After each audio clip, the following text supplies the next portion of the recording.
It's a book about influence, a book about the art and science of engagement and influence. If you were to think of the people who are the most influential in your life, it's most likely that they gave you clarity instead of confusion. They've turned your fear into confidence, and they helped mobilise you towards a better future.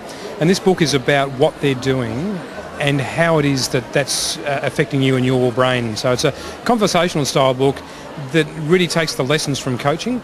It takes the latest of absolute new neuroscience, if you can have new neuroscience, and it also takes a view of teaching people the core behaviours that switch on the right part of the brain so people are engaged, and through that you have influence and connection and provide an opportunity for growth for them. So, reads as I speak, so it's not academic. It's very easy to read, and it's got some anecdotal stories in there, lots of practical exercises and some ways of helping people understand their mind states that are most helpful for creating really powerful relationships, for creating great leadership, as simple as being a great parent or a great teacher. So.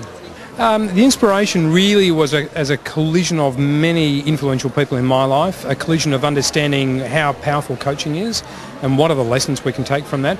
I was inspired to revisit neuroscience and the story that neuroscience is telling us, and just this discovery that one of my life values is contribution, so I wanted to contribute something back in a way that was a legacy that could help people perhaps remember their most influential person or teacher, and then actually do things that can then replicate that so that they can be influential with others. We're both using our blue zones at the moment, so we're making eye contact. We're using this part of our brain that's collaborative, it's social, we're being generous and affiliative. But if I was to say something perhaps by mistake that offended you, then I would trigger a different part of your brain to come into action, and you would disengage from me. So that's the red zone. Red zone's more self-interested. Traffic is a great place for the red zones.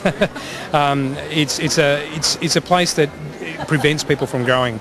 If you want to make change in life, you actually have to engage the blue zone. So the behaviours of influence actually trigger the part of the brain that allows you to create new wiring in your brain and allow you to actually learn from experience. So indeed it's necessary to have this blue zone triggered, otherwise you just can't learn something new. So people who keep you in the red zone are stopping you from learning.